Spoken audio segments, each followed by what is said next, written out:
Buenas tardes. A nombre del Colegio Nacional, a nombre propio, les quiero agradecer su asistencia a esta serie de 3 charlas que van a estar a mi cargo sobre la historia y algunos aspectos culturales y políticos, ideológicos, filosóficos del origen de la vida. Y antes de comenzar, quisiera yo explicarles brevemente por qué 3 charlas seguidas.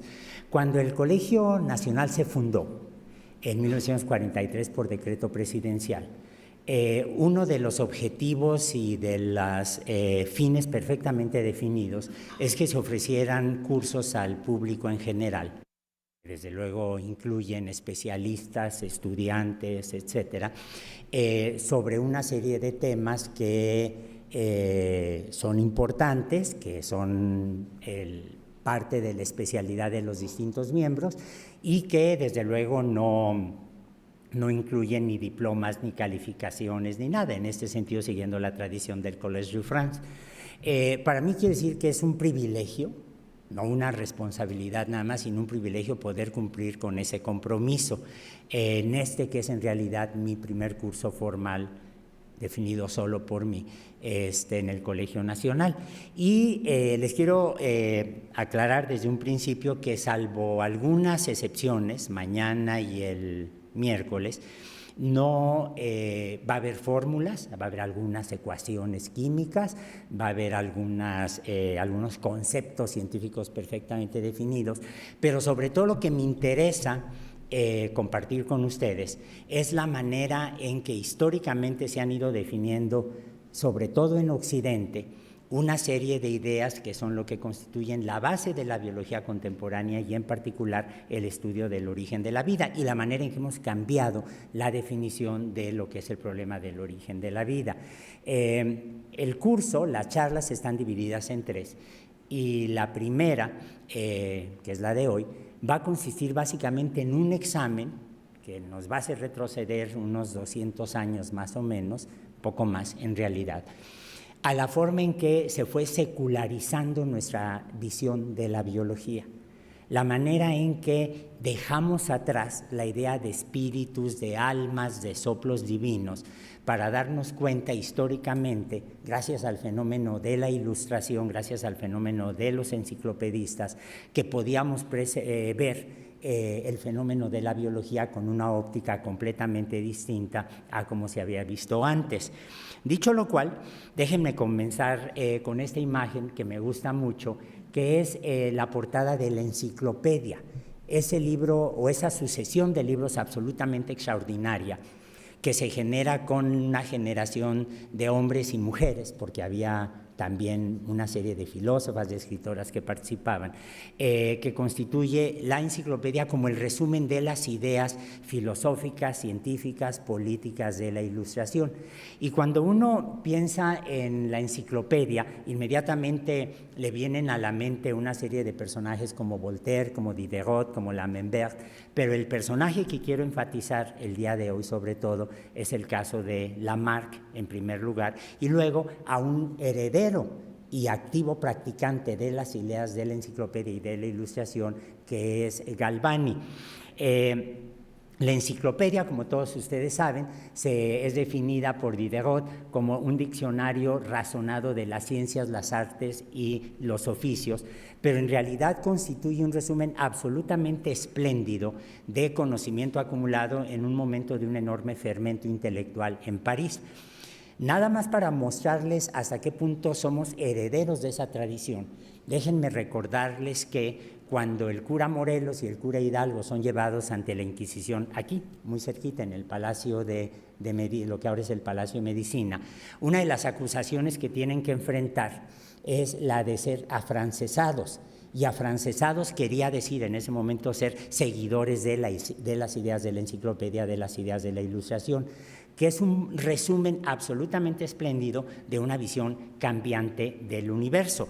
Aquí está puesto Diderot, en este grabado maravilloso, porque es uno de los principales animadores, de los principales catalizadores de la idea de la enciclopedia, es uno de los principales exponentes de la Ilustración, pero no se olviden que Diderot, paralelamente al hecho de ser un filósofo, era un hombre con una visión del arte absolutamente maravilloso. Él encarga a la emperatriz Catalina la Grande que forme lo que va a ser la base de la colección de pinturas que están en el Museo del Hermitage, y al mismo tiempo escribe y refleja en sus obras una preocupación absolutamente constante por la naturaleza, por los fenómenos naturales, por la astronomía, por la matemática, por la botánica y desde luego también por el caso de la biología.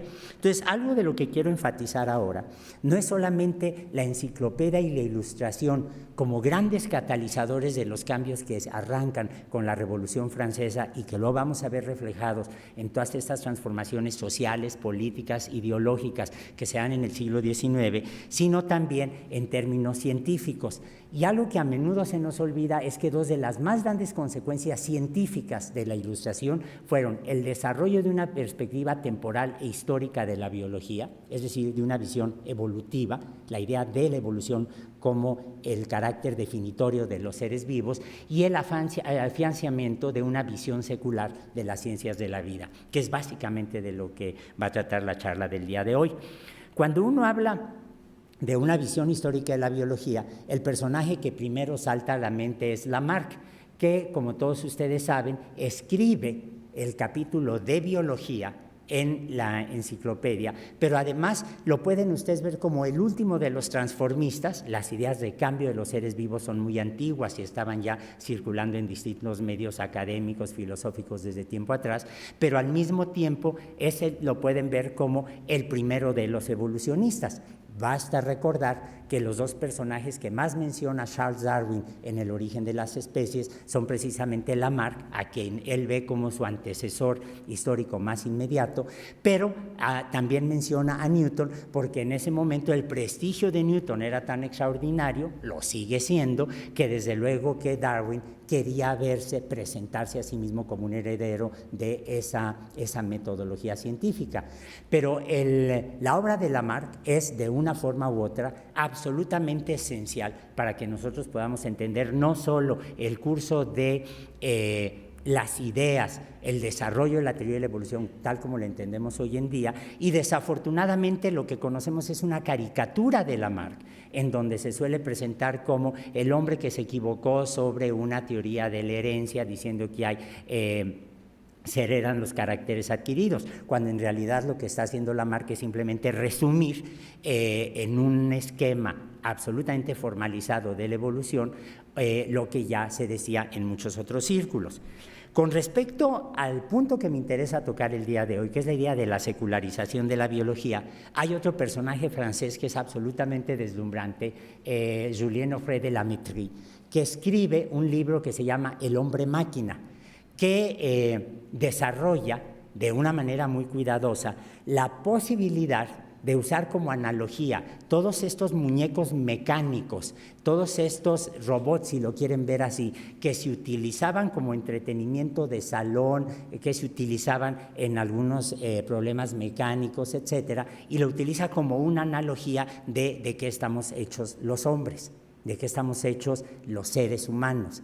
Hay una serie de debates que prácticamente nunca mencionamos en México, lo cual es una pena, como por ejemplo las contradicciones brutales entre la Métrie, que desarrolló buena parte de sus ideas, lo sabemos, cuando paseaba por los jardines de Sanssouci, porque vivió mucho tiempo con Federico el Grande en Alemania, y él, al sugerir que el hombre es una máquina, entra en contradicción con Diderot, que está diciendo que el hombre tiene libertad intelectual para tiene raciocinio para tomar una serie de decisiones. Pero lo que es importante rescatar de la Métrie en esta charla y en general en la biología es la idea de que se está haciendo una analogía física, mecánica, con lo que es la naturaleza, en este caso del hombre.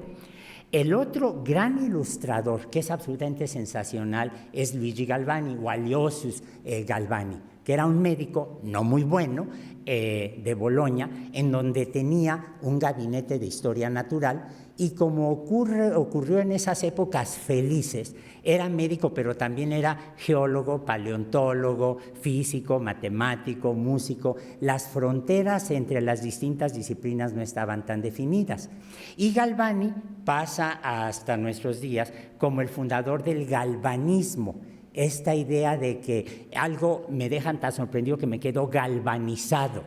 La idea de que puedo explicar mucha o buena parte de los fenómenos biológicos a partir de las corrientes eléctricas. Como ocurre con muchas ideas de la Ilustración, estas son conceptos que tienen raíces muy viejas. En el caso específico de la electricidad, tienen raíces, incluso las podemos detectar en los médicos romanos.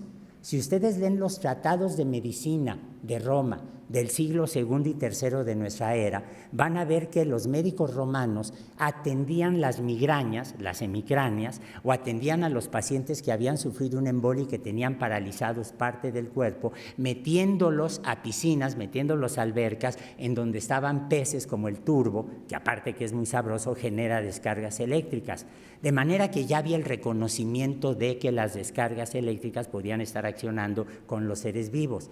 Y mucho antes de Galvani hubo una serie de experimentos que todos conocemos. Por ejemplo, la anécdota famosa de Benjamin Franklin, que en un papalote cuelga una llave y ve cómo recorre la corriente eléctrica, las descargas durante una tempestad, cómo llegan hasta la llave, un objeto metálico que está echando chispas. Ahí lo que estamos viendo es toda esta tradición muy vieja sobre el fenómeno de la electricidad.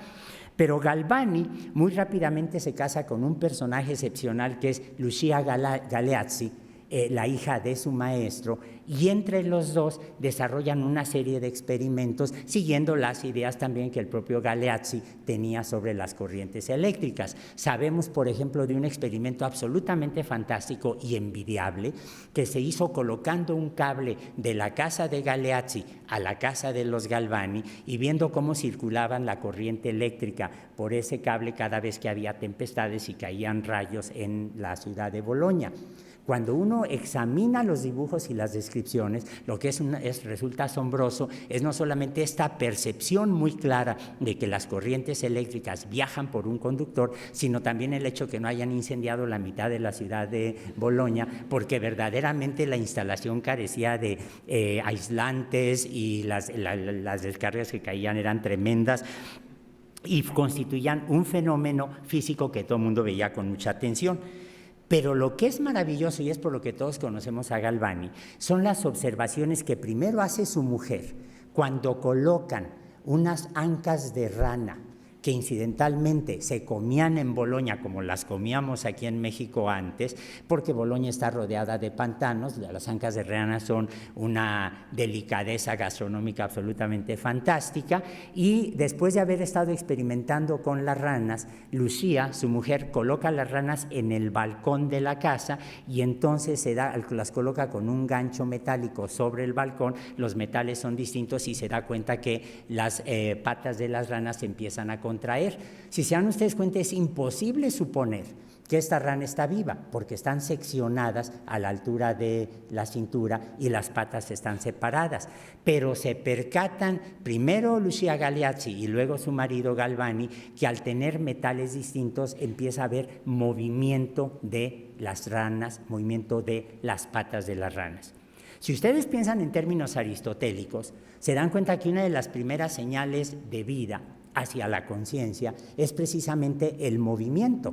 De manera que aquí se estaba observando un fenómeno que ellos estaban asignando con la vida, pero era imposible que esta rana estuviera viva en el sentido convencional porque estaba absolutamente seccionada. Y luego hicieron experimentos ya en el laboratorio mucho más refinados, en donde generaban corrientes eléctricas, las aplicaban a las patas de las ranas y se veía exactamente cómo se contraían sin ninguna dificultad. Es decir, a partir de aquí, Galvani, sobre todo él, pero junto en colaboración con su mujer, desarrollan el concepto de la electricidad animal, que se dan cuenta que en realidad filosóficamente tiene un significado muy profundo. Están diciendo que una característica como el movimiento, que es un rasgo de los seres vivos, se debe a una fuerza física, a una fuerza medible, a una fuerza natural que podemos estudiar sin ninguna dificultad. Galvani tenía un sobrino que lo ayudó mucho con sus experimentos, Giovanni Aldini, que nunca he logrado averiguar si era sobrino político o era sobrino carnal, pero él ayuda mucho a los tíos en el gabinete de historia natural, que todavía existe, que es una maravilla, se ha preservado, pero al mismo tiempo tenía un espíritu de empresario. Y Aldini lo primero que empieza a hacer es experimentos más complicados en el gabinete del tío. Y pueden ver, por ejemplo, lo que ocurría cuando le cortaban la cabeza a un buey ya muerto. Iban por los bueyes al mercado, iban por los corderos al mercado, atrapaban a algún perro que andaba callejeando por allí, lo mataban y le separaban la cabeza, le aplicaban corrientes eléctricas y exactamente igual que observaban con el caso de las patas de la rana, podían observar cómo al aplicar corrientes eléctricas a un buey, movía las patas. Y se dan ustedes cuenta del ingenioso del experimento, porque aquí los dos experimentadores, uno siempre usa tesistas para este tipo de trabajos, están funcionando como conductores de la corriente eléctrica, pero se dan cuenta que además están parados sobre unos banquitos para no hacer tierra. De manera que están expandiendo sus observaciones de los reptiles hacia el caso de animales más complejos e inevitablemente llegaron al caso de los humanos.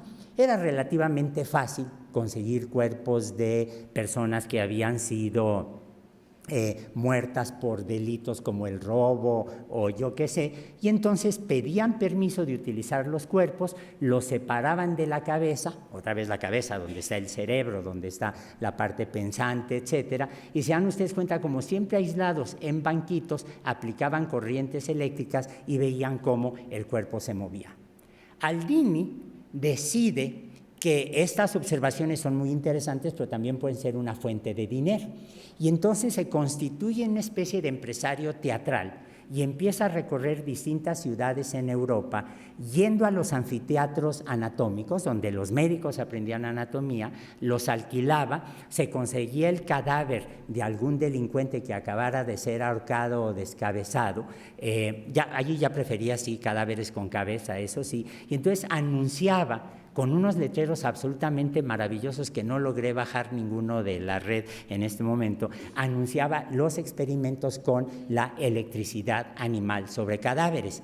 Y tenemos una descripción absolutamente maravillosa del espectáculo que organiza en el Teatro Anatómico de Oxford, en la Universidad de Oxford, en donde llegan no solamente los profesores, las autoridades de la ciudad, las autoridades eclesiásticas, sino también, como dice el relato, como dice la crónica, las señoritas de la mejor sociedad. Y entonces, una vez instalado el cadáver en la mesa anatómica, le aplican descargas eléctricas y el resultado es que el cadáver se levanta la cabeza, mueve una pierna y abre los ojos. Y las crónicas son deslumbrantes. En ese momento, todas las señoritas de buena sociedad se desmayaron, como correspondía a su estado social.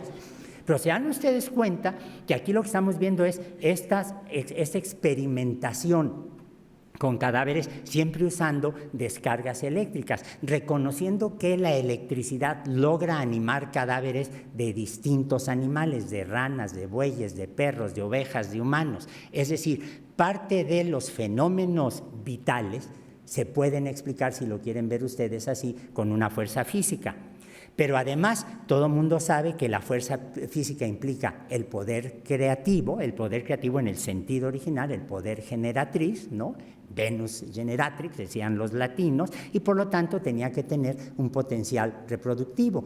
Y lo que se pone de moda en los salones europeos durante la primera mitad del siglo XVIII son los llamados besos, las máquinas de besos españoles, en donde lo que se hacía era generar corrientes eléctricas, colocar a una señorita de buen ver, o no necesariamente, encima del taburete, cargarla eléctricamente y, como todos saben, acuérdense de Beaumarchais, acuérdense de los libretos de Mozart, como todo el mundo sabe que las españolas son más apasionadas que el resto de las europeas, pues cuando daban besos hacía descargas eléctricas. Y esto fue la máquina del beso español, en donde el erotismo se empieza a poder explicar en la visión de la época como parte de las corrientes eléctricas. Un poco, con un ambiente un poco menos social, sin españolas fogosas, pero la experiencia que todos hemos tenido es cuando caminamos en un avión que esté aislado o en época de secas, en un cuarto alfombrado, tocamos el picaporte de una puerta y sentimos una descarga eléctrica, o tocamos a otra persona y también sentimos una descarga eléctrica. Pero se dan ustedes cuenta del contenido distinto que le damos hoy en día. Te cargaste, echaste una chispa, a el momento en el que aquí se veía la electricidad como la fuerza que anima a los seres vivos y al mismo tiempo como la fuerza que subyace el erotismo, la máquina del beso español. Y estas ideas persisten más de lo que ustedes se imaginan. Por ejemplo, si nos fijamos en la Coca-Cola se anuncia como la chispa de la vida. Seguimos arrastrando esa tradición del galvanismo como parte de la cultura contemporánea de una forma u otra.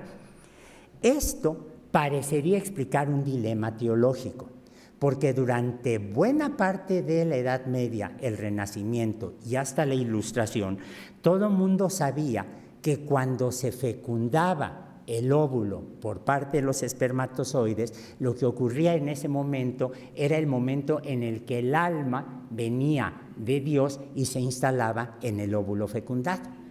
Y entonces, muy rápidamente, ante el reconocimiento de estas propiedades vitalizadoras o vitalizantes, si lo quieren ver así, de los seres vivos, un médico inglés absolutamente excepcional, Abernethy, escribe un libro que algunos podemos ver como una suerte de vitalismo engañoso, en donde lo que él va a estar sosteniendo a partir de 1814 en una conferencia que se hizo muy famosa en el Royal College of Surgeons, él afirma que la materia orgánica se junta y lo que la vitaliza es las descargas eléctricas de una manera equivalente a cómo llega el alma a los seres vivos.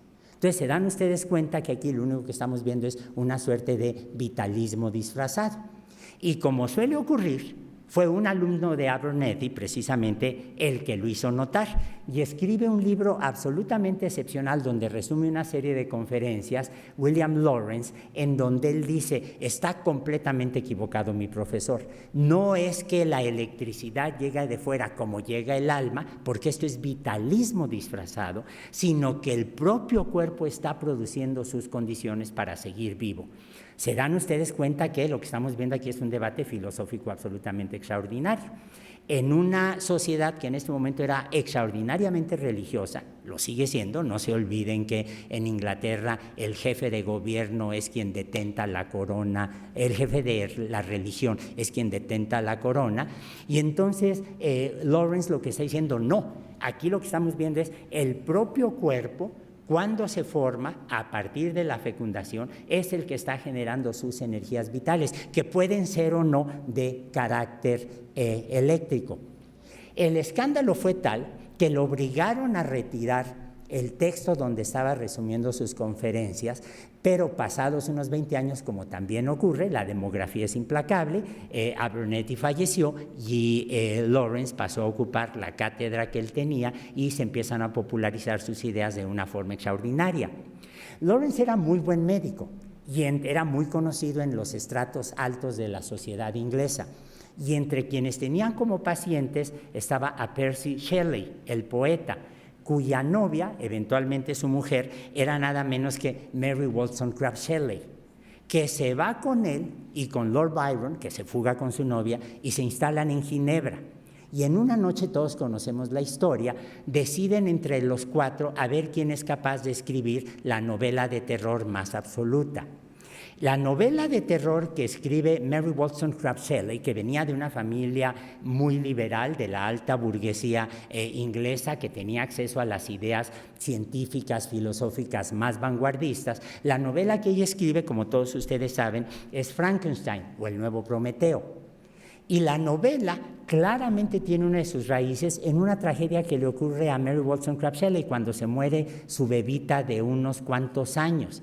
Tenemos una descripción que ella misma hace de cuando toma el cadáver de su bebé, se sienta frente a una chimenea y empieza a frotar las piernitas de la niña con la esperanza de que el calor de la chimenea la anime y le devuelva la vida. Y si ustedes leen esos párrafos y los comparan con lo que ella escribió en el Frankenstein, se van a quedar absolutamente asombrados de la manera en que ella sublima este dolor en la idea de la novela. Ahora, Frankenstein ha sido interpretado de muchas maneras. Frankenstein, por ejemplo, se ha dicho que es una metáfora de la Revolución Francesa, en donde de repente la criatura se vuelve contra el creador y lo destruye. La idea esta de que finalmente con la Revolución Francesa tenemos el terror y algunas de las mentes más puras de la Revolución Francesa mueren víctimas de los comités de terror que encabezaba Robespierre. Se ha dicho de manera completamente errónea que en realidad la novela lo que refleja es que es una novela premonitoria, en el sentido que está dándole un mensaje a los científicos del futuro de cómo sus creaciones se les pueden volver en contra. Y no ha faltado quien diga que aquí lo que tenemos es una premonición novelística de los alimentos transgénicos, ninguno de los cuales se han vuelto en contra de quienes los fabrican, eso hay que decirlo. Pero una de las interpretaciones más grotescas y más ridículas que yo conozco, está registrada, es de una autora y crítica feminista que dice que la novela es un reflejo de lo que pasa cuando los hombres queremos tener hijos sin ayuda de las mujeres, y eso demuestra el papel que las mujeres deben tener en la historia, en la sociedad y desde luego en la biología. Pero lo interesante es que muy poca gente lee la novela.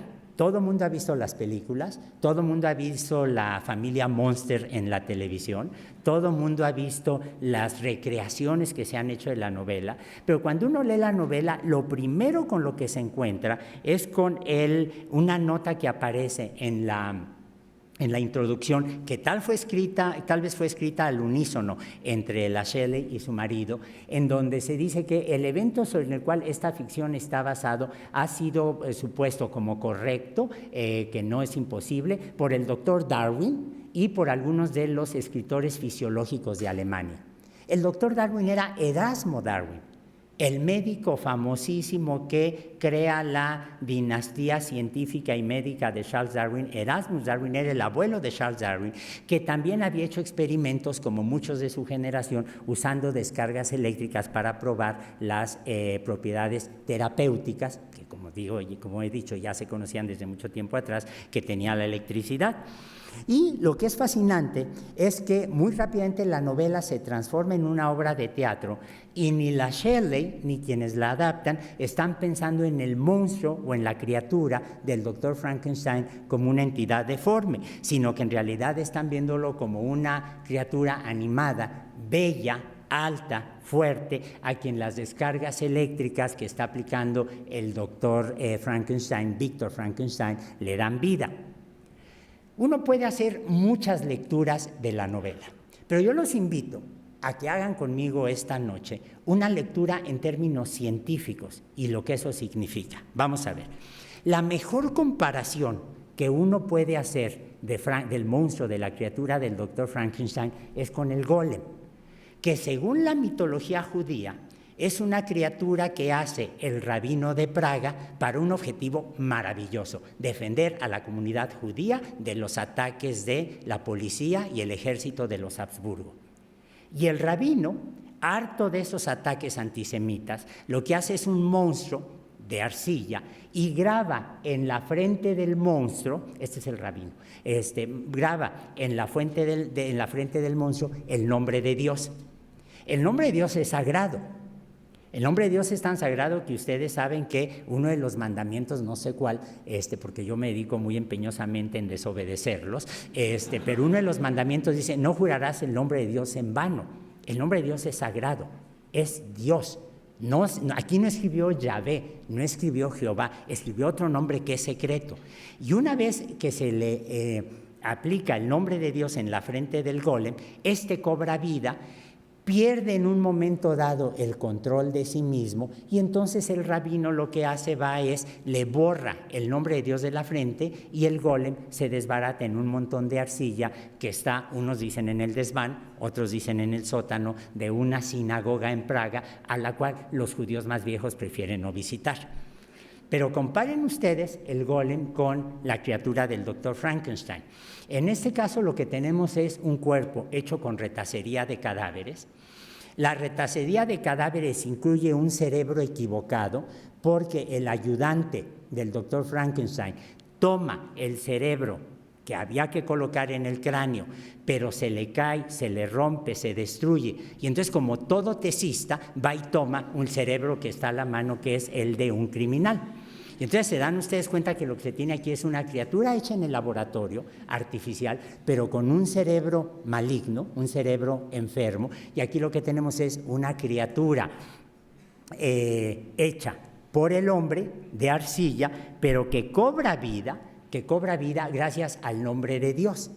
Hay dos películas asombrosamente maravillosas que yo les sugeriría a ustedes que las vieran, porque ambos son una demostración del expresionismo alemán en su forma más refinada, que es El Golem, una película alemana hecha en los años 20, y desde luego Frankenstein, en donde lo que ustedes tienen es el epítome de lo que es la criatura del Dr. Frankenstein encarnada por Boris Karloff.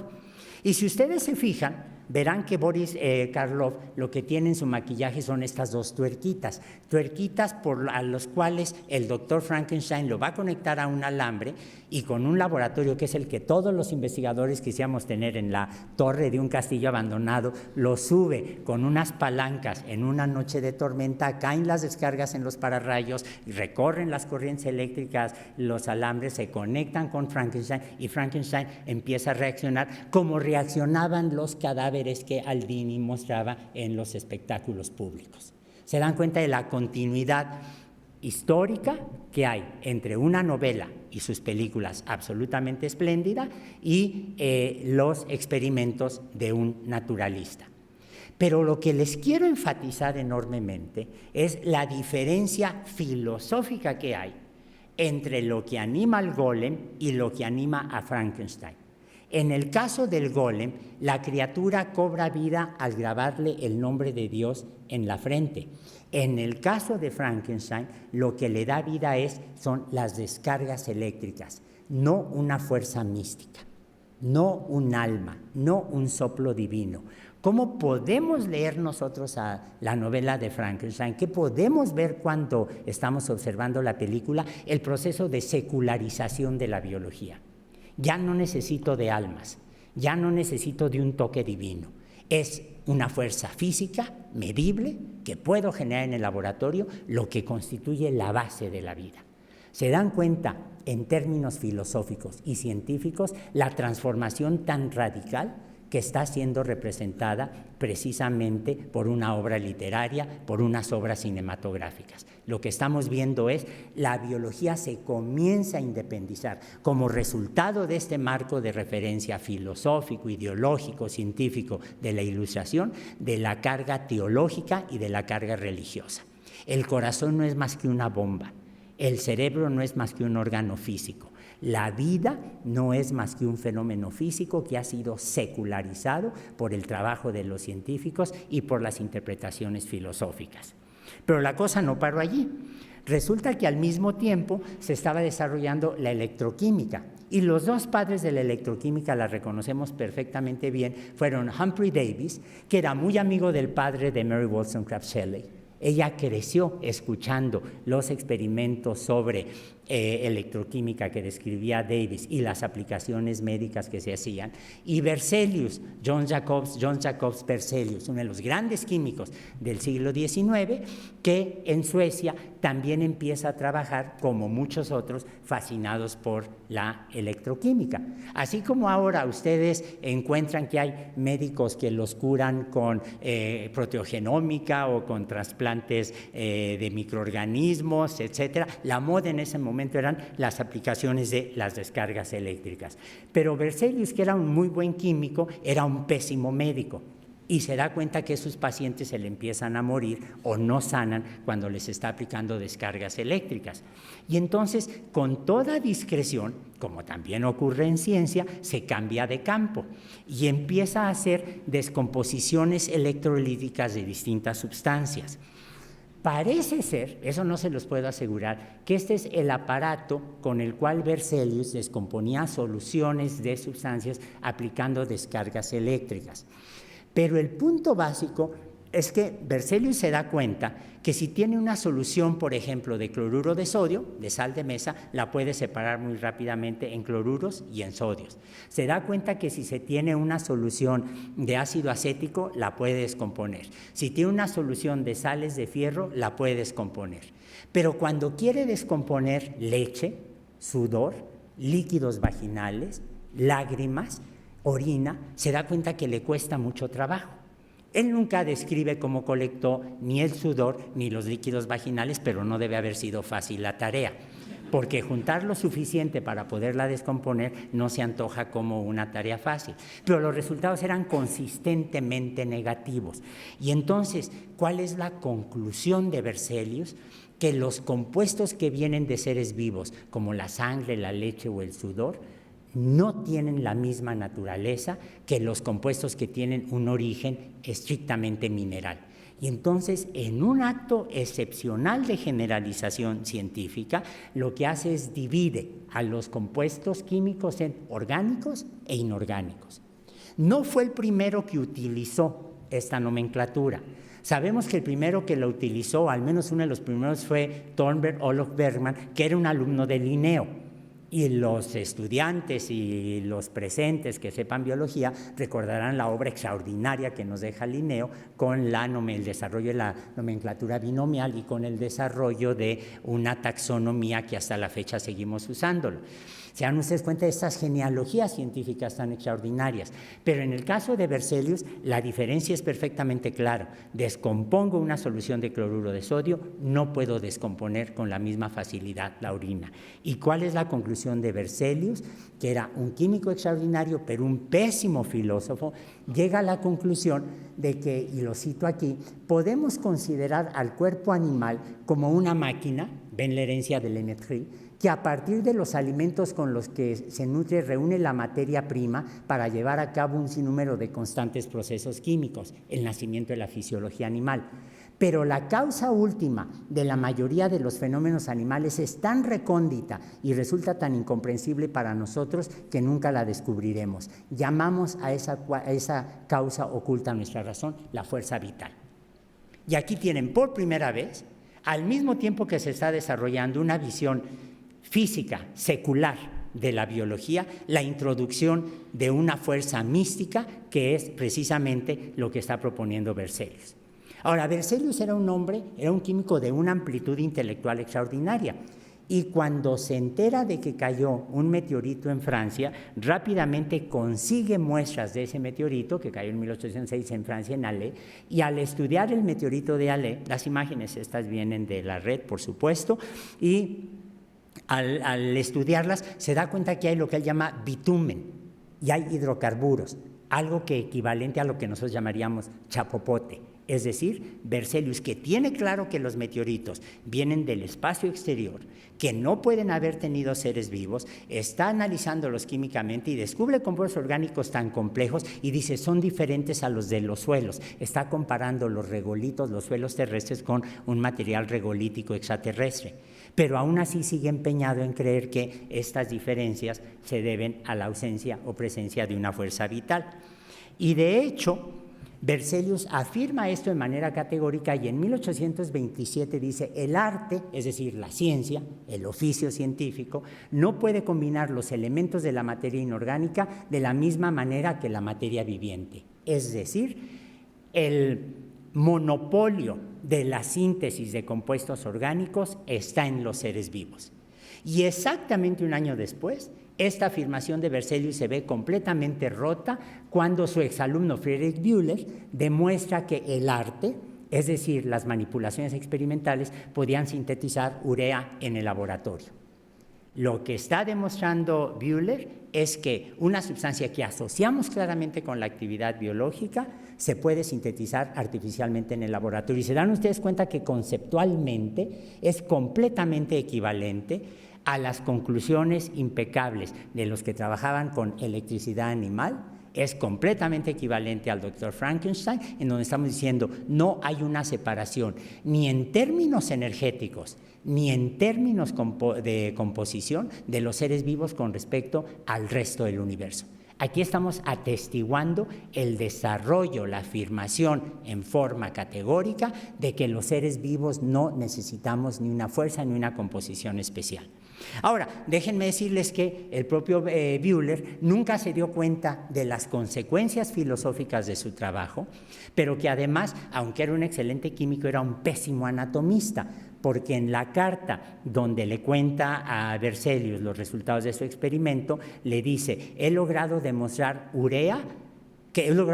que puedo sintetizar la urea sin la participación de un riñón animal, lo cual es un pleonasmo porque los únicos que tienen riñones, desde luego, son los animales.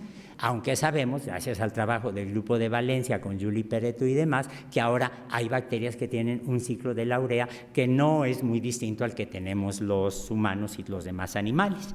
Bueno, Buehler hace este descubrimiento absolutamente extraordinario y en realidad funda visiblemente lo que ahora llamamos la química orgánica. Y cuando uno se fija en el siglo XIX, es absolutamente excepcional lo que se logra. Porque Buehler demuestra que calentando cianato de urea, cianato de amonio, puedo sintetizar urea. Strecker en 1850 logra demostrar que al calentar acetaldehídos con amoníaco, con ácido cianhídrico, se forma alanina. Butlerov en 1861 demuestra que los azúcares, que son carbohidratos, se pueden obtener de una solución de formaldehído, ahora lo sabemos, un poquito contaminada con acetaldehído, y en condiciones básicas me da azúcares. Y si ustedes se ponen a ver, el formaldehído, eso se puede entender porque el formaldehído es el azúcar más sencillo que hay. Un azúcar es un carbohidrato y aquí ven un átomo de carbono y la molécula de agua. Y es una reacción autocatalítica absolutamente excepcional, pero se dan cuenta que urea, alanina, azúcares y muchos compuestos más de los seres vivos se empiezan a sintetizar en el siglo XIX. Stanley Miller y yo nos dimos cuenta, en un trabajo que nunca se pudo hacer por la enfermedad que él sufrió, que uno podía asomarse a la química orgánica del siglo XIX y descubrir una serie de reacciones sintéticas como las que están aquí, que se podían ver en el contexto de la teoría de Oparin sobre el origen de la vida. Y resulta que descubrimos que en 1807 Proust, que no tenía nada que ver desafortunadamente con Marcel Proust, había reportado la síntesis de un polímero y de un polvo blanco que Stanley Miller y yo estamos seguros de que era adenina, pero nunca repetimos todos los experimentos, ni hicimos el análisis, y que eso lo podía hacer a partir de calentar el ácido cianhídrico en condiciones básicas. Se forma un polímero y claramente aquí se está sintetizando un compuesto orgánico. Proust hizo estos experimentos en Segovia, donde el ejército español tenía un laboratorio de química absolutamente excepcional, y la manera en que Proust llega allí le hace a uno agua a la boca en términos científicos. El conde duque de Aranda, que por cierto era el embajador de la corte española ante la corte francesa, se acercó nada menos que a Lavoisier y le dijo: recomiéndeme usted un buen químico para que los soldados españoles aprendan a hacer pólvora. Y la carta de recomendación que subsiste la escribió Lavoisier recomendando a Proust para que se fuera a Segovia. Como el mismo Proust escribió, algo tienen, lo cito textualmente, algo tienen estos españoles que logran hacer pólvora muy rápidamente, lo cual era espléndido para él porque le dejaba mucho tiempo libre. Y entonces empezó a trabajar con leyes de masas y demás y demostró que efectivamente el ácido cianhídrico se podía polimerizar sin ninguna dificultad. Pero entonces fíjense la situación tan excepcional que hay. Está la demostración de que la fuerza que mueve a los seres vivos no es una fuerza mística, no es un soplo divino, es una fuerza física. Está la demostración de que los seres vivos estamos hechos de lo mismo que el universo. Está la demostración de que hay compuestos orgánicos que vienen del espacio exterior, como lo demostró el propio Berzelius. Está la demostración de que puedo sintetizar componentes de los seres vivos en el laboratorio sin ninguna dificultad. Y la gran pregunta que uno se hace es: ¿por qué entonces a los químicos no se les ocurrió que estos compuestos orgánicos podían pasar a ser seres vivos? porque aunque los químicos del siglo XIX lograron sintetizar moléculas orgánicas, las mismas que vemos en los seres vivos, y habían caracterizado compuestos orgánicos en meteoritos, no pensaron en su transición hacia lo vivo. ¿Por qué? Y la respuesta, creo yo, subyace en el hecho de que de las pocas disciplinas que permanecieron ajenas a la idea de la evolución en el siglo XIX fue precisamente la química. Si ustedes piensan en el siglo XIX y piensan en la teoría de la evolución, quien inmediatamente salta a la vista es Charles Darwin, con la publicación en 1859 del origen de las especies. Sin embargo, la idea de la evolución es más antigua que Darwin, es más antigua que Lamarck. Los primeros que proponen la idea de la evolución, como ya mencioné, son de nueva cuenta los filósofos, los escritores de la enciclopedia, los filósofos de la Ilustración. Kant, que tiene un libro absolutamente maravilloso que se llama En defensa de la Ilustración, así se llama, lo que hace es proponer que el universo de Newton no nada más es un sistema de relojería, sino es un sistema que tiene un pasado y un presente, que tiene una historia. Todos ustedes saben que Newton nos deja un sistema de ecuaciones impecables para describir el movimiento de los planetas en torno al Sol, el movimiento de las lunas en torno a los planetas, y para predecir con toda precisión, como lo hizo su amigo Halley, la órbita de un cometa periódico. Pero si ustedes se ponen a ver, Newton nunca habla, jamás habla de dónde sale el sistema solar. Para Newton el sistema solar es un hecho que allí está, creado por Dios. Y de hecho, en algunas frases absolutamente maravillosas, Newton dice, si de repente el movimiento de los astros se adelanta o se retrasa, para eso están los ángeles, para acomodarlos en ese mecanismo de relojería.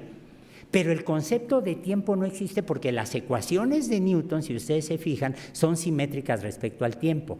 Por eso puedo lanzar un cohete en un día preciso, en un cierto lugar preciso, en una dirección específica, a una hora precisa, y sé exactamente que va a aterrizar en Marte cuando en Marte esté en su órbita. Es un mecanismo gigantesco de relojería cósmica.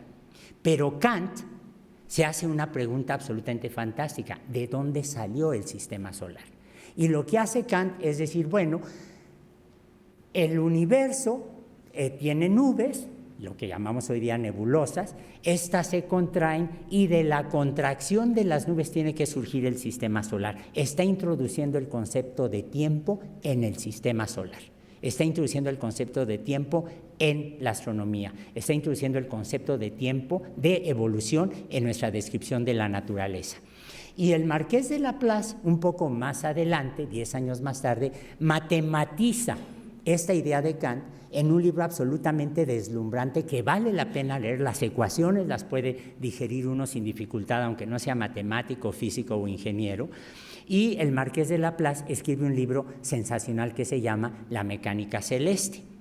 Le regala el libro a Napoleón I, y Napoleón I, que utilizaba a la iglesia cuando era necesario santificar sus coronaciones o justificar sus bodas, pero que no era una persona especialmente religiosa, hojea el libro delante de la corte y le pregunta al Marqués de Laplace, Monsieur le Marquis, leo el libro, veo el índice y no veo la mención a Dios en un libro de mecánica celeste. Y la respuesta de Laplace es otra vez una descripción impecable de este proceso de secularización, de una visión laica del universo. Le dice a Napoleón, Majestad, Sire, le dijo en realidad, esa es una hipótesis que no necesité. Y se dan ustedes cuenta el momento tan excepcional que es desde el punto de vista liberador, en un sentido filosófico. A Laplace no le interesa si Dios existe o no. Lo que Laplace está diciendo es, puedo describir el universo en términos totalmente seculares, que es lo mismo que hace Galvani, que es lo mismo que hace Mary Wollstonecraft Shelley, que es lo mismo que hace Lawrence, que es lo mismo que hace Buehler, sin darse cuenta. Y el concepto de evolución ya se introdujo en la ciencia. Malthus, a quienes mis amigos muy de izquierda detestan, en 1798, era muy amigo de la madre de Mary Wollstonecraft Shelley, por cierto, que era una gran feminista, escribe que las poblaciones humanas están creciendo exponencialmente mientras que los alimentos se están produciendo linealmente. Y quienes lo detestan lo culpan de estos movimientos del Banco Mundial y del Club de Roma, qué sé yo, de que hay que inhibir el crecimiento de las poblaciones, sobre todo de los pobres. Olvídense levemente del mensaje ideológico, que además está mal interpretado. Lo que aquí Malthus está diciendo es las poblaciones humanas evolucionan. Y su cálculo fue erróneo porque se fijó en la demografía estadounidense, que estaba creciendo muy rápidamente por todas las emigraciones. Se equivocó, tuvo los datos inadecuados. Pero se dan ustedes cuenta que está diciendo también los métodos de producción de alimentos están evolucionando. Lamarck en 1809, como ya mencioné, publica La Philosophie zoologique, que es un libro absolutamente extraordinario, y 50 años más tarde Darwin publica El origen de las especies. De hecho, Darwin nace en 1809, de manera que nació determinado. Su fe de bautismo, su acta de nacimiento fue precisamente la Philosophie zoologique de Lamarck. Lyell, que le enseñó mucha geología a Darwin, le mandaba sus libros cuando Darwin estaba dándole la vuelta al mundo en el Beagle. Lyell escribe que puede interpretar la superficie terrestre del pasado a partir de los fenómenos que ocurren en la superficie terrestre actual, es decir, puedo extrapolar y conocer el pasado, los cambios geológicos a partir del presente. Hasta los físicos pensaban en términos de evolución. Sadi Carnot en 1824 y Thomson, Lord Kelvin en 1851 van a decir que si tengo un sistema físico que está separado del resto del universo, que no intercambia materia y energía con el ambiente, un sistema diabático, como los llamamos en ciencias, lo que va a ocurrir es que la entropía va a aumentar. Y se dan ustedes cuenta que, como dicen Lewin y Lewontin, aquí lo que estamos viendo es finalmente el concepto de cambio en un sistema físico. En el tiempo las cosas están cambiando. Spencer en 1857 habla de la evolución de las lenguas. Marx y Engels hablan de la evolución de los sistemas de producción y la evolución concomitante de sistemas sociales y políticos. Renan en Francia habla de la evolución de las religiones. Todo el mundo está hablando de evolución en el siglo XIX. Todo el mundo está mencionando la idea de cambio en el tiempo, en el espacio, de objetos físicos, objetos biológicos, objetos astronómicos, de las lenguas, de las sociedades, de la tecnología. Pero si se dan ustedes cuenta, en esta lista está ausente la química. Les garantizo que he revisado con mucho cuidado libros de historia de química, toda la literatura química, y la idea de la evolución está básicamente ausente en química. Es decir, los químicos estaban caracterizando de una manera elegantísima y deslumbrante la composición química de los seres vivos, estaban sintetizando las moléculas que tenemos los seres vivos, pero la transición de un sistema químico a un sistema biológico requiere de una visión evolutiva que la química no había desarrollado en ese momento. Sin embargo, en el siglo XIX, lo que vamos a atestiguar son dos visiones, al principio separadas entre sí, de las ciencias de la vida. En el siglo XIX, la publicación de la visión darwinista de la evolución, es decir, el mecanismo de la selección natural que explica la diversidad pasada y presente de la biosfera, y en segundo lugar, el proceso de molecularización de la biología. Porque se dan ustedes cuenta que si yo digo que la urea se puede sintetizar en el laboratorio es porque sé que la urea, que es una molécula que puedo caracterizar sin problema, está presente en los seres vivos. Si digo que la alanina es una molécula que puedo sintetizar en el laboratorio y esto me conecta a la química, aunque la gente no lo haya hecho en su momento con la biología, sé que la alanina es parte de los seres vivos. Si uno revisa la segunda mitad del siglo XIX, es fascinante cómo se fue desarrollando la bioquímica. La gente descubrió que había purinas, por ejemplo, en el guano de las aves, y de ahí sale el nombre de guanina, extraen la glicina de una florecita que se llama en italiano glicina, y de ahí caracterizan el aminoácido. De repente se expande la conciencia de que los seres vivos estamos hechos de moléculas, algunas de las cuales se pueden sintetizar en los seres vivos, pero nadie está diciendo cómo se da la transición. De cualquier manera, este proceso de molecularización de la biología va a tener unas consecuencias absolutamente maravillosas. Ustedes saben que había el gran debate, empujado entre otras razones por los trabajos de Louis Pasteur, en donde la gente se preguntaba si la célula completa era responsable de la fermentación o si ésta dependía de moléculas. Y un médico alemán, un químico alemán, Eduard Buchner, demuestra que si tomo un extracto celular de las levaduras, machaco levaduras, garantizo que las levaduras están todas muertas, de cualquier manera se puede llevar a cabo la fermentación, es decir, la actividad vital depende de las moléculas, lo que lo llevó a un programa mecanicista, materialista, pero no evolutivo, que habría de dominar primero la bioquímica y luego la biología molecular durante buena parte del siglo XIX. Es decir, cuando yo entro a un curso de bioquímica, o cuando hablo un libro de microbiología, o cuando tomo un curso de bioquímica humana, de fisiología, lo que estoy viendo son reacciones químicas, fíjense, impecablemente descritas, como la respiración, o la fermentación, o la digestión, a partir de puros procesos químicos. Claramente, no estoy necesitando de la idea de una virgen que esté provocando la fermentación, de un santo que sea responsable de la digestión o de un ángel que esté subyaciendo la respiración. Son procesos estrictamente químicos. La biología se moleculariza, pero es una biología molecularizada que carece de una visión evolutiva. De hecho, cuando uno lee el discurso de aceptación del premio Nobel de Buchner en 1907, y con toda intención lo dejé en inglés, dice, las diferencias desde el punto de vista vitalista y la teoría enzimática han sido reconciliadas, que es la misma actitud de Abernethy. No hay ningún problema. Él dice, ni los fisiólogos ni los químicos se pueden considerar como los ganadores.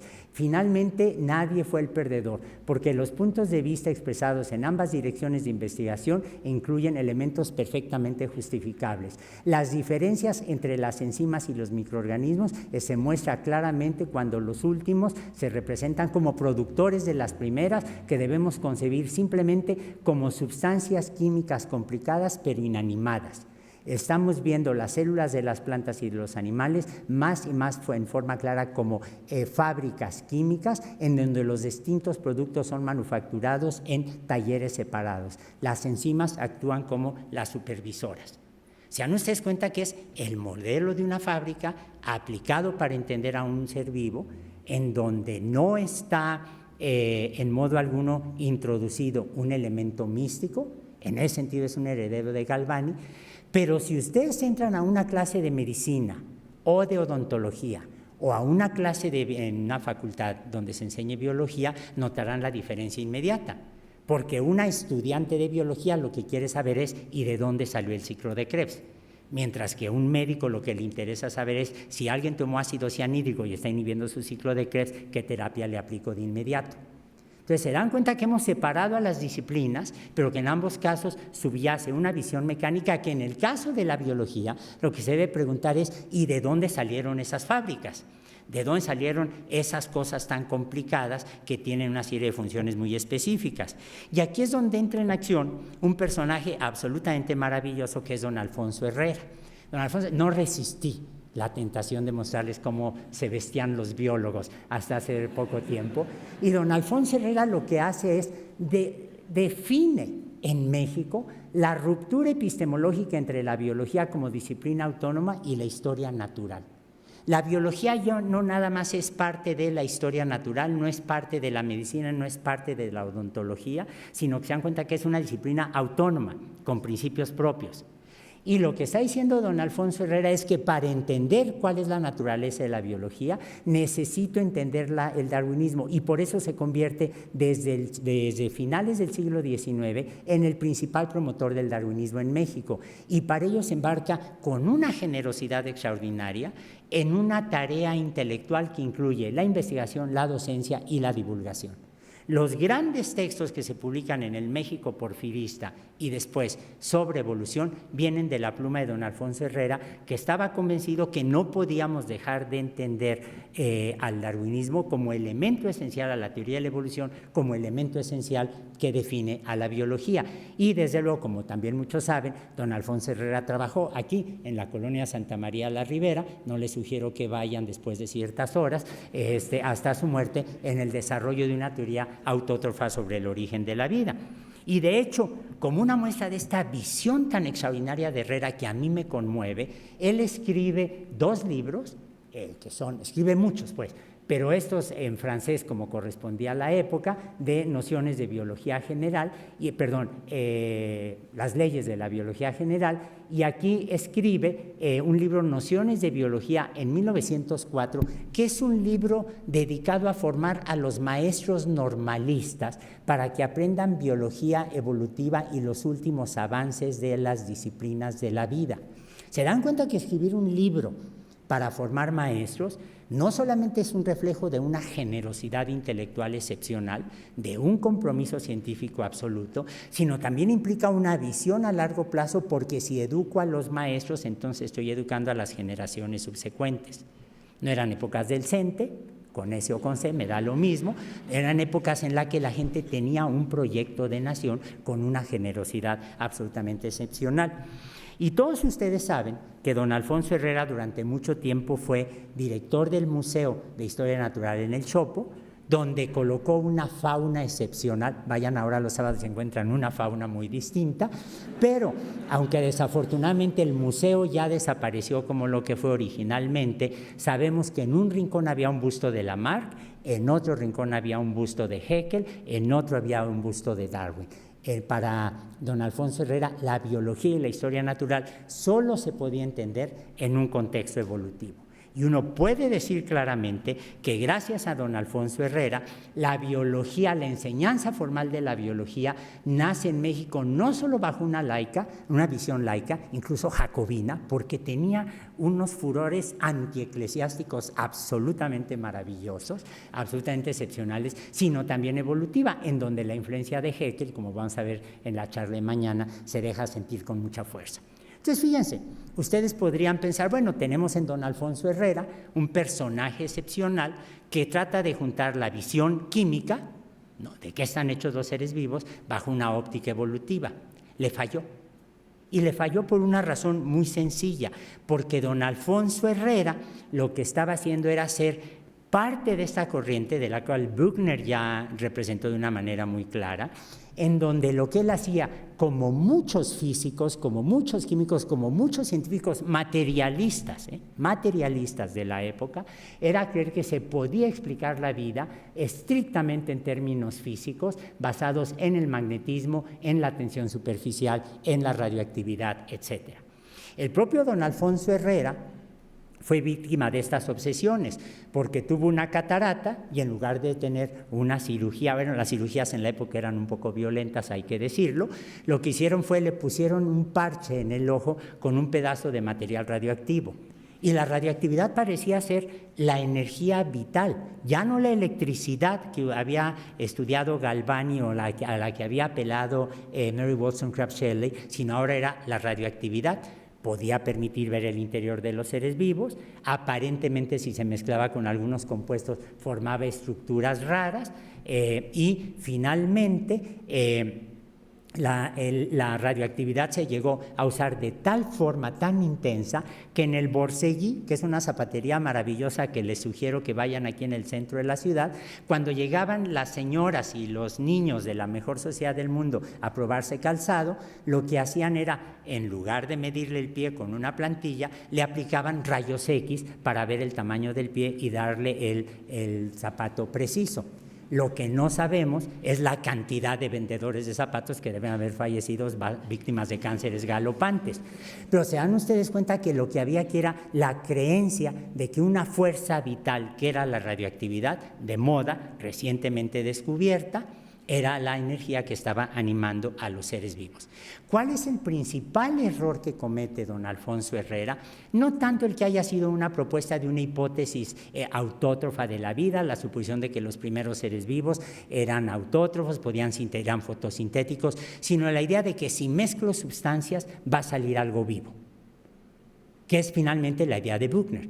La célula es una especie de fábrica perfectamente definida en los términos en los que él se expresa en su discurso del Premio Nobel.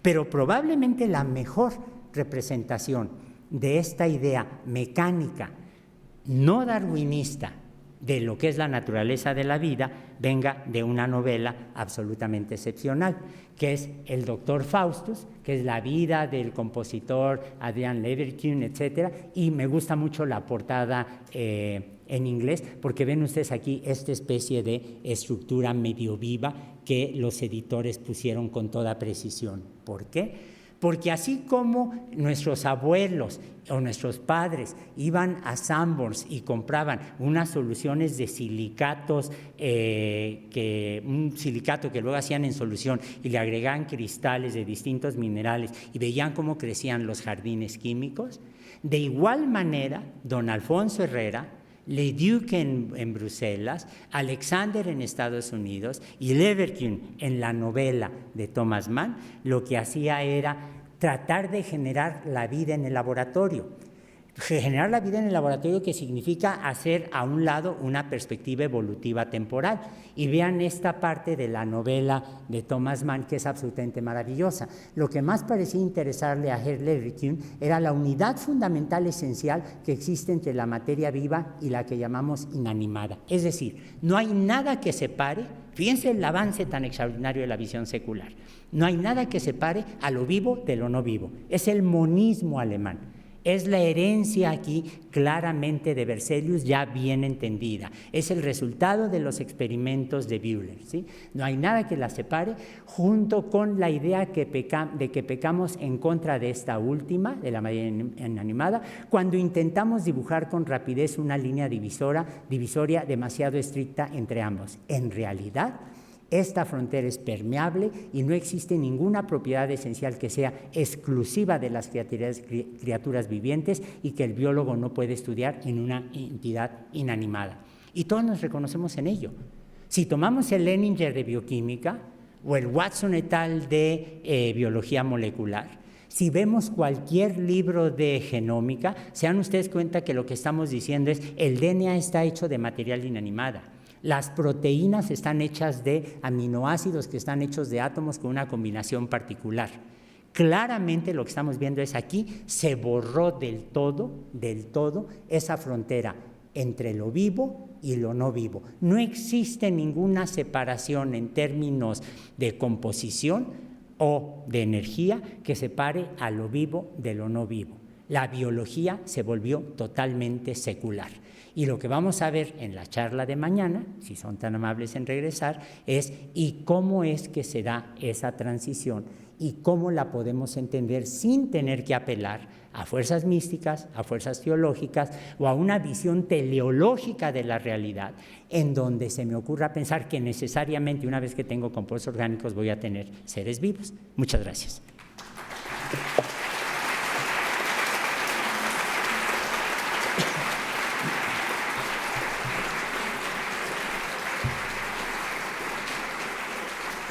Bueno, como es habitual en el Colegio Nacional, desde luego que hay oportunidad de preguntas, comentarios, críticas o sugerencias. Tenemos tiempo para ello. A ver, don Omar, con mucha energía ya pidieron ya. Muy buenas tardes a todos. Joel Enríquez, ¿qué opinión le merece el estudio de Elizabeth Colbert, una estadounidense, un trabajo de más de 15 años de la sexta extinción de las especies?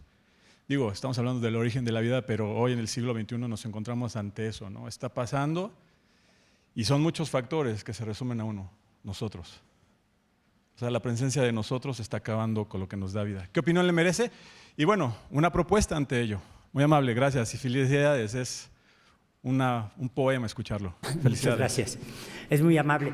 Bueno, cualquier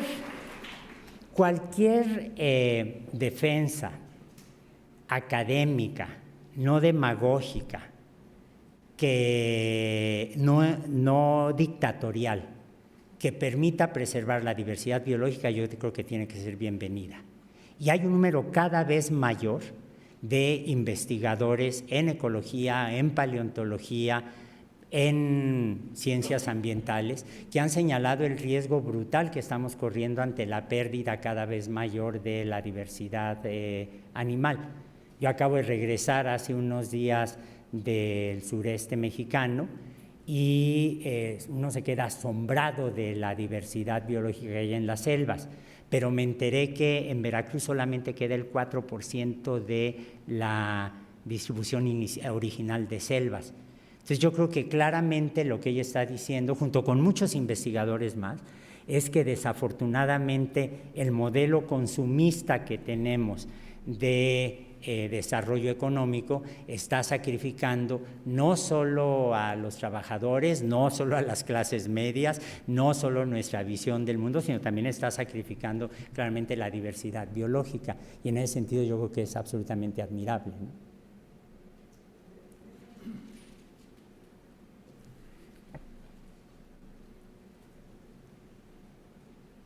¿Qué tal? Buenas tardes a todos. Tengo una pregunta. ¿Por qué no incluyó en su presentación a personajes como Humboldt y Goethe? Por ejemplo, la obra de Fausto está inspirada en Humboldt. Ellos se conocieron. Y ellos presentaron, al menos Goethe en un ensayo que se llama Metamorfosis de las plantas, una idea primitiva de la adaptación. No es el origen de la vida, pero sí ideas del origen de las especies antes que Darwin. Ese concepto lo llamaban la urfor, es decir, la conexión entre un organismo que está influenciado por todo su entorno. Entonces, ¿por qué no? ¿Por qué no los incluí? Porque los voy a mencionar levemente mañana, cuando hable de Haeckel. No, pero tiene usted razón. Mire, la idea de Fausto no viene de Goethe. El Fausto es una leyenda medieval mucho más antigua que Goethe. Hay un Fausto, hay muchos Faustos. Hay uno desde la ópera de Gounod hasta el Fausto de Christopher Marlowe, que dicen las malas lenguas que él que escribió algunas de las obras de Shakespeare, lo cual no es cierto. Pero en realidad es una idea muy vieja, la del hombre que vende su alma a cambio del conocimiento. Después se volvió un poco romántico y junto con el conocimiento, Fausto empezó a pedir los amores de Margarita. Y si le interesa el Fausto, le sugiero la ópera de Gounod, donde hay todo este problema del aborto y demás absolutamente bien descritos. Fausto es una de esas lecturas obligadas en la literatura alemana. Goethe era un hombre, lo que en inglés se llama un polymath, ¿no? Era un hombre de una versatilidad intelectual extraordinaria.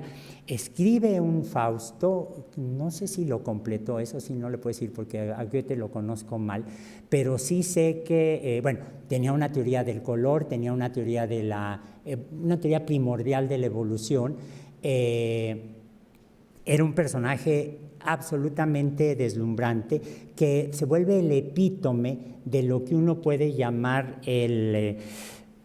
más tarde va a ser un poco como el romanticismo alemán, algo así que tiene que ver claramente con esta conexión entre el hombre y la naturaleza, no entre la mujer, enfatizo mucho el hombre y la naturaleza, no hay una frontera estricta. Atrás de eso, lo que hay es la idea monista en la que Haeckel sí se va a basar, pero que ven ustedes reflejado en muchos autores que están diciendo que no hay una separación real entre lo no vivo y lo vivo, entre lo inerte y lo vivo. Ahora, Humboldt es un personaje absolutamente maravilloso. Hay un libro que ya vi que trae usted en las manos de Andreas Wolf, una mujer, una biógrafa excepcional que habló con los descendientes de Humboldt, que estudió con mucho cuidado los archivos, y Humboldt claramente prefiguraba la idea de una ecología global. Humboldt yo creo que lo podemos sentir como muy nuestro, porque estuvo en México mucho tiempo, se enamoró del país y era uno de los grandes personajes a los que admiraba Charles Darwin. De hecho, una de las grandes frustraciones de Darwin es no haberlo podido conocer en las Islas Canarias, porque cuando llegó el Beagle había la peste y entonces tuvieron que estar sujetos a cuarentena. De Humboldt no le prometo que hablo, de Goethe muy superficialmente, pero de Haeckel que resume las obras previas y lo va a hacer mañana. Buenas noches a todos. Esta es la segunda vez que lo veo y me encanta oírlo hablar. Mi pregunta es, actualmente en muchas otras ciencias es difícil que los estudiantes se enfoquen en la biología. Personalmente yo creo que es muy importante porque esta idea de la evolución da paso a entender muchos otros procesos, tanto físicos como sociales, que pasaron y que están pasando en la actualidad. Me gustaría saber su opinión sobre la importancia de que estos conocimientos se distribuyan en todas las áreas y qué se puede hacer en la actualidad para que esto suceda. Bueno, el Colegio Nacional, con actividades como estas, como la de los Viernes de la Evolución, asume claramente su compromiso de contribuir a la difusión de las ideas evolutivas. Yo creo que en el caso mexicano tenemos la suerte de que cuando llegan las ideas de Darwin a México, acaba de darse el triunfo de la Reforma, acaban de fracasar. Y esto constituye el fracaso histórico de la Iglesia Católica del sector más conservador. Acaba de darse el triunfo de los liberales y son precisamente los liberales los que empiezan a promover las ideas de la evolución que se empiezan a difundir de una forma absolutamente extraordinaria. No nos olvidemos que José María Velasco, por ejemplo, no solo es un pintor excepcional, un paisajista deslumbrante, sino un naturalista que está apelando a la teoría de la evolución y que escribe cosas sobre la teoría de la evolución. Es un momento de enorme fermento intelectual en el país y claramente la teoría de la evolución es parte de las ideas que están constituyendo esa atmósfera tan activa. Yo creo que en México, además, como la Iglesia Católica, eso hay que decirlo muy claramente, nunca tuvo una oposición formal a la teoría de la evolución. Hay un cardenal de Guadalajara que de repente dice que no sé qué, pero nadie le hace caso en realidad, ¿no? A mí me invitan una o dos veces al año al Seminario Conciliar de México en Tlalpan a hablar con los estudiantes de teología, los futuros sacerdotes sobre evolución. Mucha gente es católica o protestante y protestantes históricos y no tienen problema con la teoría de evolución. En las escuelas judías se enseña la evolución en México. No hay un problema en realidad en México con eso, pero lo que necesitamos hacer en México, y en eso sí coincidiría yo con usted, es presentar la idea refinada de lo que es la teoría de la evolución, con los distintos mecanismos, por un lado, y por otro lado, quitar la idea teleológica muy clara en Haeckel, por ejemplo, en algún momento, que como ya vimos es uno de los determinantes de la biología que enseñamos, aprendemos, divulgamos, esta idea teleológica de que la cumbre de la creación somos los humanos. Sus árboles evolutivos eran así, y eso es también parte de lo que explica esos desastres ecológicos a lo que hacía mención la persona que hizo la primera pregunta, ¿no? Fíjense en la idea marxista, en el marxismo más ortodoxo, el hombre es el que domina la naturaleza. Pues fíjense que no. Y esta idea de que la naturaleza está para ser dominada se ha traducido en un desastre ambiental de proporciones inimaginables. Entonces yo creo que una de las tareas muy pendientes en México efectivamente es quitar esta idea tan dirigida de la evolución para darnos cuenta que lo que Darwin tenía muy correctamente en mente era la evolución no representada como un ciprés que va hacia arriba, sino como un coral que crece en muchas direcciones. Y muchas gracias por su comentario. Hola, muy buenas tardes a todos, en especial a usted, doctor Lascano. Yo soy Alan Daniel, soy estudiante de la Escuela Nacional Preparatoria y ahorita estoy queriendo participar en el programa de Jóvenes a la Investigación. De hecho, me hicieron la invitación a mí en la escuela de participar en ese programa, en la materia precisamente de biología. Y el pequeño proyecto, pequeño grande, como lo quieran ver o como lo quiera ver, que estamos liderando yo y unos compañeros de la escuela, es claramente quitar una parte que todavía nos queda de remanente, incluso algunos biólogos, de que el ser humano es el único ser complejo y que todas las demás especies simplemente son, en palabras un poco burdas, que son brutas. Pero la cosa es que ¿usted qué opina si es que el ser humano en realidad hace cosas más complejas que otros seres, pero que no por ello quiere decir que el ser humano haga cosas que otros seres no hagan de una forma más simple y menos compleja.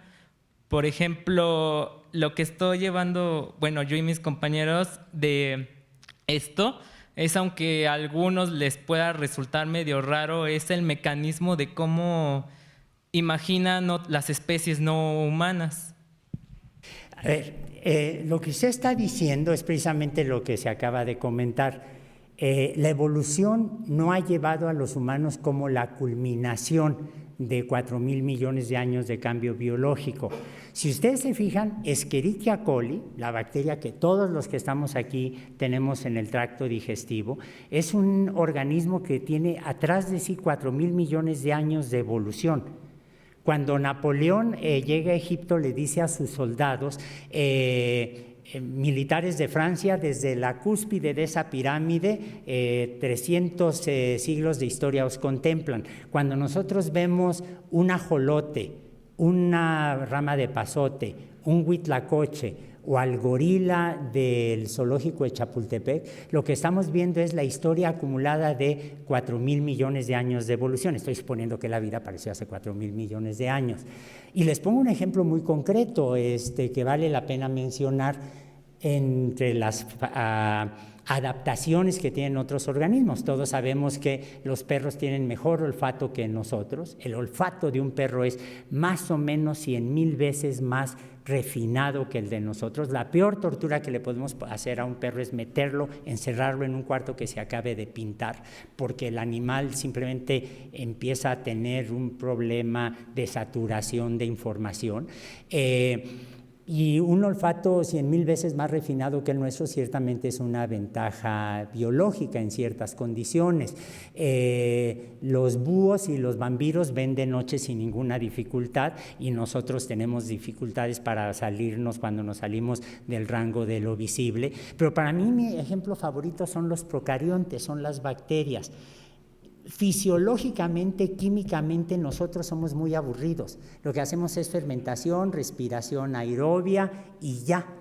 La diversidad metabólica que tienen los procariontes, las bacterias y las arqueas, es absolutamente deslumbrante. Cualquier cosa que le den, la comen, la separan, la digieren y saben sacarle energía. Mientras que los humanos y los animales en general tuvimos una estrategia de diferenciación tisular, y por eso tengo huesos, córnea, cerebro, la estrategia evolutiva de las bacterias claramente fue en el sentido de la diversidad metabólica. Y finalmente nosotros llevamos poco tiempo en el planeta, pero las bacterias llevan 4.000 millones de años en los cuales han cambiado los sedimentos, los océanos, la atmósfera, y eso no es un logro menor. Yo creo que allí hay muchísimos ejemplos. Cualquier libro de biología, cualquier voltear a ver en un mercado, es una demostración de las muchas estrategias de la diversidad biológica que subyacen y que solo podemos explicar con la teoría de la evolución. A ver si usted es posible que nos comente, a lo mejor yo me salgo del tema, pero si no, no hay problema. Por ejemplo, en la parte de evolución, que es muy interesante, está muy bombardeada por muchos factores. Ahora bien, en la parte de conciencia, en la parte que ustedes tienen ya sistematizada de evolución, ¿hay alguna parte donde ustedes digan, por aquí hay algún rastro de conciencia muy clara, o todavía seguimos con esa indefinición, con ese titubeo de lo que es la conciencia? O sea, no dejarlo libre, porque la conciencia es una parte fundamental de la evolución. Y no sé si ustedes la tengan considerada. A ver, sí se sale del tema por completo. Pero déjeme poner un ejemplo. Uno de los festejos más cursis, siniestros que hay en México es el 14 de febrero.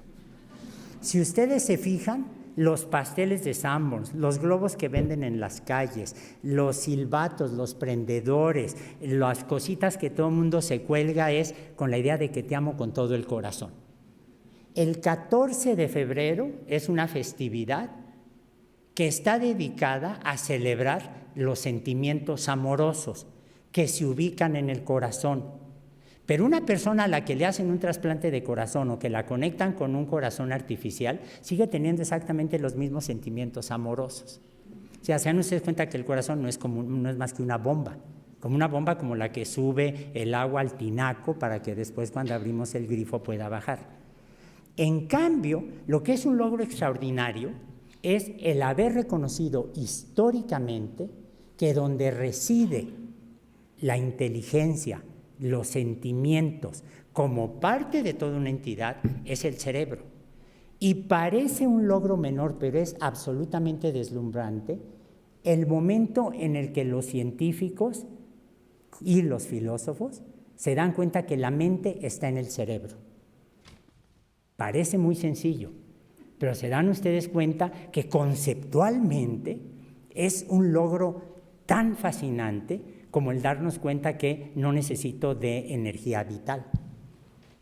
¿Se dan cuenta de lo extraordinario que es eso? Ahora, claramente, lo que llamamos conciencia está ubicada en el cerebro, de eso no tenemos duda.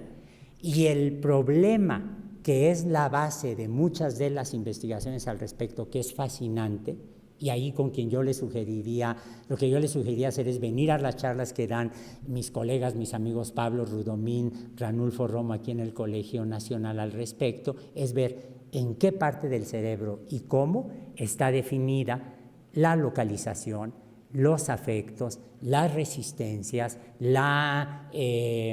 los odios, las empatías, etc. No va a ser un problema mecánico. Y déjenme poner una analogía. Es una analogía, no es una extrapolación directa. Por ejemplo, esta idea de que hay un gen para la inteligencia, o el gen del robo, o el gen de la homosexualidad, o el gen del afecto, es totalmente ridícula. Los rasgos biológicos, ya no digamos los mentales o conductuales, sino los rasgos biológicos, estrictamente biológicos que tenemos, no están determinados uno a uno por un gen. No hay un gen para las rodillas. Así de sencillo. No hay un gen para la inteligencia, claramente. Y los genes interaccionan entre sí de una manera muy complicada que apenas estamos empezando a entender en algunos casos. Y ahora viene el ejemplo que les insisto, es una analogía que quisiera que extrapolaran al caso de la ubicación de las distintas funciones en el cerebro. Sabemos que hay gente que venturosamente tiene una mutación en los receptores celulares y el virus del SIDA no entra. Lo sabemos, no tenemos ninguna duda, está identificada la mutación, sabemos que esa gente puede estar expuesto miles de veces al VIH, y el VIH y otros retrovirus, por cierto, nunca van a entrar al interior de la célula. Es una suerte para esas personas. Lo que no se dice es que las personas que tienen esa mutación son extraordinariamente sensibles a la fiebre del Nilo y entonces pueden caer a las primeras de cambio. Entonces, ¿se dan ustedes cuenta esas redes de interacción tan complicadas que hay? Yo puedo decir la palabra lo que quieran, árbol. Y si la saco de un contexto específico, la palabra tiene muchas interpretaciones posibles. ¿Es un árbol de dendritas? ¿Es un árbol como un ciprés? ¿O es un árbol evolutivo? ¿Se dan ustedes cuenta que en el contexto las cosas pueden querer decir distintos términos? Y exactamente lo mismo parece ser que está pasando en el cerebro. No sé si haya otra. Sí, por favor. Doctor Lascano, muchas gracias. Al iniciar usted su extraordinario comentario sobre la ciencia, nos comentó el origen del Colegio Nacional y los que aprovechamos libremente con la asistencia, escuchar el conocimiento que ustedes crean, nos sentimos muy honrados y muy agradecidos. En una de esas participaciones me comentó y me quedé con la inquietud. Dice usted, la vida es un fenómeno físico secularizado por la ciencia. Y después viene otro párrafo que indica que todos los seres vivos estamos hechos por los mismos elementos que existen en el universo. Esto es muy importante, pero cuando se hace la relación de la aportación de cada uno de los genios del siglo XIX, al final nos marca la participación de Carlos Marx y su extraordinario compañero. ¿Cuál será la relación de estos tres elementos para garantizar la presencia humana dentro de la sociedad? Bueno, yo creo que Marx y Engels eran pensadores excepcionales. Acabo de leer una biografía de Marx y me quedó muy claro que lo que más vale la pena de Marx es Engels, que está bastante disminuido históricamente, porque Marx era un hombre extraordinariamente autoritario y a mí no me gustan las personas autoritarias. Marx era un hombre que carecía de la flexibilidad intelectual como para darse cuenta de las limitaciones de su esquema teleológico. A ver, así como yo les digo que la evolución no se puede ver como un ciprés en donde las cosas van hacia arriba, si se dan cuenta, Marx tiene primero depende de esta idea falsa, totalmente decimonónica, de que la filosofía es una ciencia y es la reina de las ciencias. No, la filosofía es la filosofía y depende del concurso de la ciencia, igual que nosotros dependemos del concurso de la filosofía. Pero la filosofía no se demuestra con un experimento o con una ecuación que se resuelve para resolver un problema de tercer grado, ¿no? Entonces, ese es un primer problema. En segundo lugar, Marx es el heredero de alguien absolutamente excepcional, que tiene un busto maravilloso en Berlín, sale muy guapo, muy bien puesto, que es Hegel. Los mexicanos leemos poco a Hegel, pero Hegel tuvo una capacidad de integración del conocimiento de la que se va a beneficiar Marx de una forma extraordinaria. Y el esquema que él propone de evolución es un esquema que nunca se atrevió a cambiar a pesar de que tenía las evidencias hacia dónde iban. Según Marx y Engels, y aquí puedo estar citando mal, pero me da lo mismo, empieza uno con comunismo primitivo, luego esclavismo, luego, ¿qué más? Luego feudalismo, luego capitalismo incipiente, luego capitalismo superior y no, capitalismo desarrollado. Es como toda una doctrina, ¿no? Como nunca milité en el Partido Comunista ni me creía yo las lecturas de mis amigos marxistas, siempre se me olvida eso.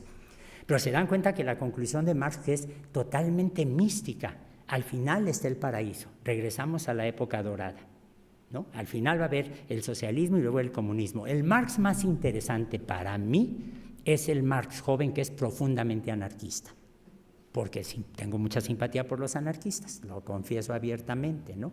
Y Engels, en todas las cartas que se han cruzado, que se cruzaron y que ahora podemos leer, las que han sobrevivido, es el que con una enorme sensibilidad le dice: lo que está haciendo Darwin es absolutamente excepcional y claramente está comprobando que todo está cambiando en el universo. Y Marx, en efecto, tuvo la grandeza intelectual para reconocer que eran parte de lo mismo. Pero esa forma mecánica en la que Marx dice lo que Darwin está diciendo es demostrar que mi punto de vista es correcto, yo creo que los darwinistas lo ven con un poco de escepticismo. ¿Cuál es el mérito de Marx y Engels? Yo creo que es básicamente el reconocer científicamente, críticamente, que la evolución de los medios de producción afecta la evolución social, que la explotación es un hecho, la explotación del proletariado, de los campesinos, de los lumpen, es un hecho absolutamente brutal y en ese sentido es muy respetable. Pero más que eso, yo le debo decir que nunca pasé de las primeras páginas del Capital porque me resultó absolutamente incomprensible y aburrido, ¿no? Pues si no hay ninguna pregunta más, les doy las gracias y están bienvenidos desde luego a venir mañana.